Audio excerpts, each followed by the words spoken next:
Hey friends, how are you? Welcome to some car therapy. So we got to keep talking about this, about what is a relationship? How does it work, right? You're dating. People, I have one client that the 3-month period, that's it. I'm out of here. It's 3 months, I'm ready to go. The honeymoon phase is over. We're still dealing with this issue, but you know what? It's not our fault. It's not your fault. It's not like anybody ever in high school said, hey, here's how a relationship works, or here's how to have an emotion and feel it and process it. We didn't get class like that. We had math. Maybe you learned like how to write an essay. They taught you or something. I always remember, hey, you have a test. Okay, how do you study for a test? I don't know. It's crazy.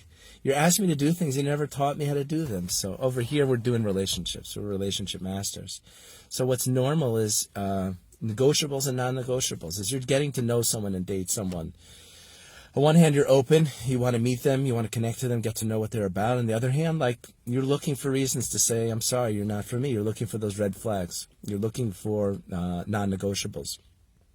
And this is a problem. We have to talk about it, is that not enough of us have spent time looking at past relationships and saying, what did I like and what did I not like about that relationship? Why did it fall apart? What was the deal breaker? But what was also good? Everything in the past belongs to you. It's like a treasure trove of information, deep, valuable data that you need to harvest and take a look at and think about and take a look at. And I do this with people as we work through life patterns and we're ready to engage. It's like, okay, so what do I need in a partner? What am I looking for a partner? Most people haven't really thought about it. They certainly haven't spent time really processing past relationships, what worked, what didn't work. But this is what you find is that, yes, as I'm first getting to know somebody, and that first getting to know you could be a couple dates, could be a few months, but you're looking for non-negotiables, certain things that just don't work, certain things that a person do that are just not connective, they don't build trust. Use the comments and tell me what are your non-negotiables? What are your red flags? Non-negotiable is another way of saying a red flag. It's something the person does. The problem, that's your thing, just doesn't work for me. Or you don't do something and I really need that in a partner. Communicate, beware of your emotions, or, every issue, is like everyone else's problem and not my own.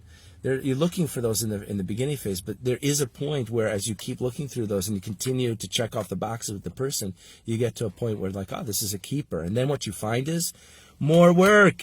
You find more uncomfortable stuff, but they're not deal breakers anymore. People don't make that shift and that transition that, hey, okay, I'm past those non-negotiables and the red flags. So it doesn't mean everything is perfect now. It doesn't mean that there's no waves. Now you're ready for the negotiables.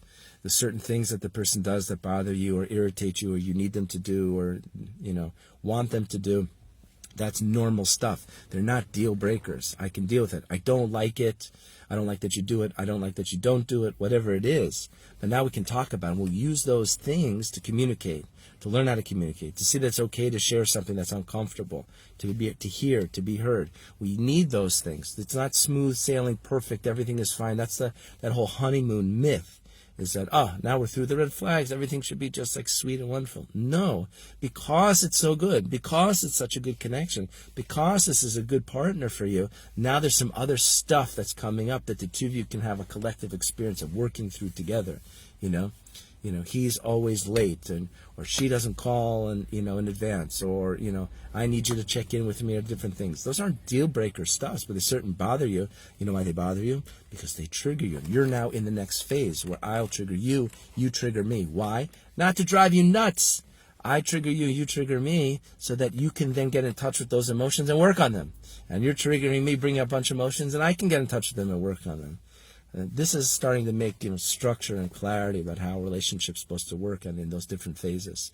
So if you're in the dating phase, you're still looking for non-negotiables, red flags. At the same time, you have to be clear. Do you have a list of negotiables and non-negotiables? Have you spent time going through your relationships, really, filtering them out and getting clear about what you liked or didn't like about it? I didn't think so. So how do you expect yourself? Besides not knowing or realizing that there has to be this transition from the non-negotiable fishing phase to the negotiables and getting to work phase. That's a reality. And now, if you don't have a list, then we got to get to work on that. But anyway, this is how relationships need to work. And whether you're in the dating phase or you're in the relationship phase, it applies at all times. And start putting it to work. Let me know what you think about it. What are your negotiables? What are your non-negotiables? Let's get those relationships going.